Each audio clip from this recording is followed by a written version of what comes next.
শীতকাল মানে গাজরের টাইম। আর গাজর আমাদের এখন সবসময় মার্কেটে অ্যাভেলেবেল পাওয়া যায়। তাই আমি আজকে গাজরের একটা পিঠের রেসিপি নিয়ে আপনাদের কাছে হাজির হয়েছি। চলুন তাহলে দেরি না করে আজকের ভিডিওটি দেখা যাক। গাজর পিঠা বানানোর জন্য আমি এখানে দুটো গাজরকে কুঁড়ে নিয়েছি আর একটা গ্রেটারের সাহায্যে গ্রেট করে নিয়েছি। দুটো গাজরকে প্রথমে ধুয়ে নিয়েছি, তারপর গ্রেট করে নিয়েছি। এখানে একটা ননস্টিকের কড়া গরম করতে বসিয়ে দিয়েছি আর এর মধ্যে আমি 1 চামচ ঘি দিয়ে দেব।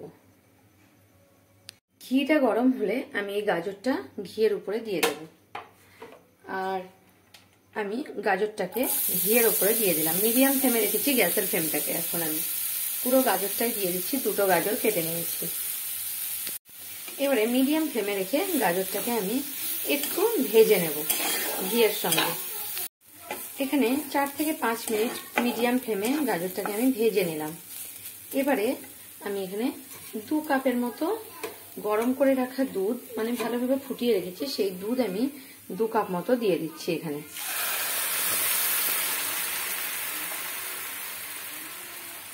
দিয়ে আমি এখানে মিডিয়াম ফ্লেমে রেখে একটু এটাকে সেদ্ধ হতে দেব গাজরটাকে। এখন 2 থেকে 3 মিনিট হয়ে গেছে। দুধটা আমার টেনে নিয়েছে গাজরে। আর গাজরটা পুরো একদম প্রচন্ড বয়েল না করলেও হবে, কারণ এটা পিঠে তৈরি হবে, পিঠের সঙ্গে আবার হবে এটা। আর এই সময় আমি দিয়ে দিচ্ছি 2 চামচ পরিমাণে আমুল পাউডার। এখানে আপনারা চাইলে যে কোনো টাইপের গুঁড়ো দুধও দিতে পারেন কিংবা খোয়া ক্ষীরও দিতে পারেন, আবার না দিলেও কোনো অসুবিধে নেই, দিলে একটু টেস্টটা ভালো হয়। এবার আমুল পাউডারটা আমি মিশিয়ে নেব এর সঙ্গে। এখন আমি এই মুহূর্তে দিয়ে দিচ্ছি কিছুটা পরিমাণ গুড়। আর এই গুড়টা কিন্তু নলেন গুড় নয়, এমনি গুড়। আপনারা চাইলে নলেন গুঁড়ো দিতে পারেন কিংবা চিনিও ব্যবহার করতে পারেন, কিন্তু আজকে আমি পিঠেটা গুড় দিয়েই করে নিচ্ছি। গুড় দেওয়ার পরে আমি এটাকে ভালোভাবে মিশিয়ে নিচ্ছি গাজরের সঙ্গে। এখন দেখুন গুড়টা দেওয়ার পর জলটা বেরিয়ে যাচ্ছে, মানে গুড়টা লিকুইড হলে আবার এটা একটু ঢিলা হয়ে যাচ্ছে, কিন্তু এটা ধীরে ধীরে টেনে যাবে একটু পরে। আর মিষ্টি জিনিসের সঙ্গে একটু লবণ দিলে কিন্তু মিষ্টিটা ব্যালেন্স হয়, খুব ভালো একটা টেস্ট হয়। তাই আমি দিয়ে দেবো সামান্য পরিমাণে একটু লবণ। একটুখানি লবণ আমি এর মধ্যে অ্যাড করলাম। এখন আমার গাজরটা কিন্তু পুরের জন্য পুরোপুরি রেডি। এবারে আমি নামিয়ে নেবো গাজরটাকে। এখানে একটা প্লেটে গাজরটা আমি নামিয়ে নিয়েছি। এবার এটাকে সাইড করে রেখে দেব। এখানে আমি একটা বাটি নিয়ে নিয়েছি আর একটা কাপে, মেজারমেন্ট কাপে আমি 2 কাপ চালের গুঁড়ো নিয়ে নিচ্ছি। এটা সেদ্ধ চালের গুঁড়ো। আপনারা চাইলে কিন্তু আতপ চালের গুঁড়োটাও ব্যবহার করতে পারেন, কোনো অসুবিধা নেই। আমি সেদ্ধ চালের গুঁড়ো নিয়েছি, কারণ সেদ্ধ চালের গুঁড়োতে বেশ পিঠেটা একটু নরম হয় সেই কারণে। আর এখানে 2 কাপ আমি মেপে চালের গুঁড়ো নিয়ে নিলাম। এখানে একটা কড়া বসিয়ে নিয়েছি, গরম করতে দিয়ে দিয়েছি। আর যে কাপে চালের গুঁড়ো মাপলাম সেই কাপেই আমি 2 কাপ জল দিয়ে দেবো এর মধ্যে, কড়ার মধ্যে। এখানে আমি 1 কাপ জল দিয়ে দিলাম আর 1 কাপ জল আমি ব্যবহার করব। এখানে 2 কাপ চালের গুঁড়ো নিয়েছি আর এখানে 2 কাপই জল ব্যবহার করব। এখানে জলটা গরম করতে দিয়ে দিয়েছি। দিয়ে দিচ্ছি একটা ছোট্ট চামচের 1/2 চামচ লবণ। আর আমি দিয়ে দিচ্ছি এখানে 1 চামচ ঘি। এখানে আপনারা ঘিয়ের জায়গায় সাদা তেলও ব্যবহার করতে পারেন, কিন্তু সরষের তেল নয়। এখানে 1 চামচ ছোট চামচের ঘি দিয়ে দিলাম। আর এর কারণে পিঠেটা যখন হবে তখন কিন্তু একদমই শক্ত হবে না। জলটা যখন সাইডে একটু ফুটতে শুরু হবে তখন আমি এই নুন আর ঘিটা এইভাবে মিশিয়ে দেবো জলের মধ্যে। আর এখন ধীরে ধীরে আমি চালের গুঁড়োটাকে এইভাবে দিয়ে দেব। পুরো চালের গুঁড়োটা দিয়ে আমি 1 মিনিটের জন্য এটাকে ঢাকা দেব। 1 মিনিটের জন্য ঢাকা দিচ্ছি, ততক্ষণ কিন্তু গ্যাসটা অন আছে। এখন আমি 1 মিনিটের জন্য ঢাকা দেওয়ার পরে এভাবে গ্যাসটা, মানে থালাটা খুলে নিলাম। এবারে গ্যাসের ফ্লেমটা আমি বন্ধ করে দিলাম আর এটাকে এভাবে আমি একটু মাখিয়ে নেব। এবারে কড়ার মধ্যে আমি একটু এভাবে মাখিয়ে নিচ্ছি চালের আটাটাকে এই গরম জলের সঙ্গে। এখন আমি থালার মধ্যে ঢেলে নিচ্ছি চালের আটাটাকে। দেখে মনে হচ্ছে ঝরঝরে, কিন্তু আপনি যখন মাখাবেন তখন দেখবেন একদম আটা মাখানোর মতো হয়ে গেছে। এবার আমি একটু হালকা উষ্ণ গরম থাকতে থাকতে আমি এই চালের আটাটাকে মাখিয়ে নেব। এখন হালকা মানে গরম আছে, কিন্তু হাত দেওয়ার মতো। এখন দেখুন এতটা ঝুরঝুরে আছে, কিন্তু দেখুন হাতে দিলে একদম মাখানো হয়ে যাচ্ছে।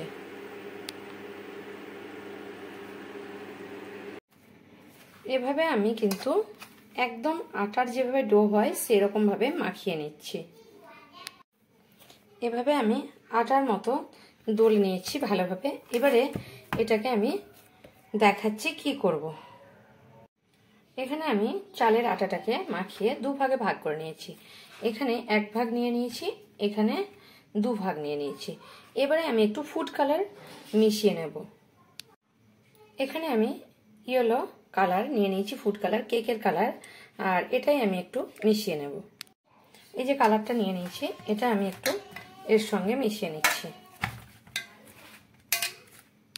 এখানে গাজরের কালার করার জন্য ইয়েলো মিশিয়েছি, আর একটু অরেঞ্জ ফুড কালার মিশিয়ে নিচ্ছি, যাতে করে আমার একটু গাজরের মতো কালার হয়। এবারে আমি এখানে ইয়েলো আর অরেঞ্জ একটু ফুড কালার মিশিয়ে গাজরের কালার করে নিয়েছি, আর এটাতে আমি একটু গ্রিন কালার মিশিয়ে নেব। এটাতেও কিন্তু কেকেরই ফুড কালার, গ্রিন কালার মিশিয়ে নেব। এখানে গ্রিন কালার যেটা কেকের কালার, আর এটা কিন্তু ফুড কালার। অবশ্যই ফুড কালার, নইলে কিন্তু আপনারা কোনোভাবেই কোনো কালার ব্যবহার করবেন না। আর ফুড কালার আমি মিশিয়ে নিচ্ছি এই চালের আটাটাতে। এখানে আমি নিয়ে নিচ্ছি গ্রিন কালার। এবারে সাইড করে এটাকেও আমি রেখে দেব। এখানে আমি একটা কড়া বসিয়ে নিয়েছি, কড়াতে অল্প একটু জল বসিয়ে দিয়েছি গরম করার জন্য। আর পিঠেটা যাতে করব আমি একটা ফুটো ফুটো থালা নিয়ে নিয়েছি, আর এখানে তেল, সাদা তেল ব্রাশ করে নিয়েছি। এবারে আমি আপনাদের পিঠেটা বানিয়ে দেখাচ্ছি কিভাবে বানাচ্ছি। এখানে একটা লেচি করছি, এতটুকু নিয়ে নিলাম, দিয়ে এভাবে গোল করে একটু হাতের সাহায্যে লম্বা করে নিচ্ছি। আর লম্বা করার পরে এভাবে হাতের মধ্যে একটু চ্যাপটা করে নিচ্ছি এভাবে। আর এভাবে চ্যাপটা করার পরে হাতের সাহায্যে একটু এভাবে চ্যাপটা করে নেব। দেখলে আপনারা নিশ্চয়ই বুঝতে পারছেন কিভাবে আমি পিঠেটা বানাচ্ছি। একটু পাতলা করে নেব। এবারে আমি দেখুন এটা করে নিয়েছি, আর চ্যাপটা করে নিয়েছি হাতের সাহায্যে। যে গাজরের পুরটা বানিয়েছিলাম সেই গাজরের পুরটা আমি লম্বা করে এর মধ্যে দিয়ে দিচ্ছি। খুব বেশি ভরলে হবে না, তাহলে কিন্তু পিঠেটা আটকাবে না। একটু কম করে ভরে নিচ্ছি। এবারে আমি এই দুই হাতে করে দুই সাইড দিয়ে মুখটা এভাবে চেপে দেব। প্রথমে এভাবে এভাবে নিয়ে এভাবে চেপে দেব, মুখটা বন্ধ করে দিচ্ছি। দেখুন কিভাবে বন্ধ করছি, এভাবে বন্ধ করে দিচ্ছি। যেভাবে পুলি পিঠে বন্ধ করা হয় সেভাবেই বন্ধ করে দিচ্ছি। এবারে এটা ধরে একটু এভাবে চেপে চেপে দেব। আর এভাবে চেপে চেপে দেওয়ার পরে ঠিক এভাবে এটা উল্টো দিকে থাকবে, আর আমি সোজা দিকটা দেখাচ্ছি। আর গাজরের মতো এভাবে একটু করে নেব। আর এখানে একটু নিচের অংশটা এভাবে পাতলা করে নেব, আর এভাবে করে নিচ্ছি। আর এখানে একটু আঙুলের সাহায্যে এভাবে এরকম করে নেব। এখানে পাতাটা থাকবে, পাতাটাও আপনাদের বানানো আমি দেখাচ্ছি। দেখুন গাজরের মতো করে নিলাম। এবার গ্রিন কালারটা নিয়ে অল্প একটু হাতের মধ্যে এভাবে নিয়ে এভাবে করে নিচ্ছি। ঠিক এভাবে করে নিচ্ছি, আর একটু হাত দিয়ে চেপে দিয়ে তারপর আমি একটা টুথপিক দিয়ে মানে এভাবে পাতার আকারে ডিজাইন করে নিচ্ছি। এভাবে ডিজাইন করে নিচ্ছি। এভাবেই আমি কিন্তু 3টে পাতা বানিয়ে নেব একই রকম ভাবে। এবার দেখুন 3টে পাতা বানিয়ে নিয়েছি। এই পাতাগুলো আমি কিন্তু একই সঙ্গে এখানে এই যে আঙুল দিয়ে ফুটো করেছিলাম একটু, এখানেই আমি নিয়ে নেব। এভাবে নিয়ে এভাবে একটু এভাবে বন্ধ করে দেব মুখটা, গাজরের মুখটা। এভাবে দেখুন একটা গাজর তৈরি হয়ে গেল। এভাবে প্রত্যেকটা পিঠে আমি তৈরি করে নিচ্ছি, তারপর দেখাবো কিভাবে তৈরি করব।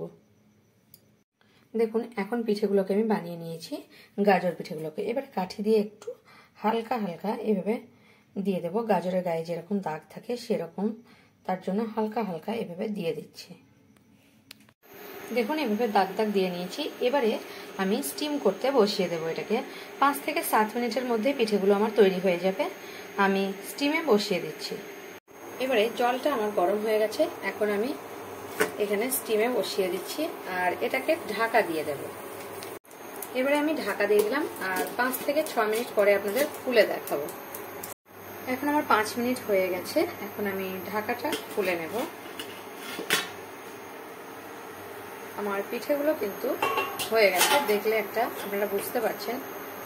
এবারে ইন্ডাকশনটা আমি অফ করে দেব আর এটাকে থালাটাকে আমি নামিয়ে নেব। এখন আমি এটাকে নামিয়ে নিচ্ছি থালাটাকে। প্রচন্ড গরম আছে তাই আপনাদের দেখতে অসুবিধা হচ্ছে একটু। এখন গাজর পিঠেগুলো আমার একটু ভাপ থেকে নামিয়ে নিয়েছি, মানে কড়া থেকে একটু কমে গেছে ভাপটা। আর আমার ভিডিও যদি আপনাদের ভালো লাগে তাহলে আমার চ্যানেলকে সাবস্ক্রাইব করার অনুরোধ রইল আর কমেন্ট করে জানাবেন রেসিপিটা আপনাদের কেমন লাগলো। যদি ভালো লেগে থাকে তাহলে একটা লাইক করতে ভুলবেন না আর অবশ্যই সাবস্ক্রাইব করবেন। আর বেশি যদি ভালো লেগে থাকে তাহলে অনেক অনেক শেয়ার করবেন। এখন দেখুন একটা পিঠে আমি কেটে দেখাচ্ছি কতটা সুন্দর হয়েছে, কতটা সফট, কতটা নরম হয়েছে পিঠেটা দেখুন। এভাবে আমি কেটে দেখাচ্ছি।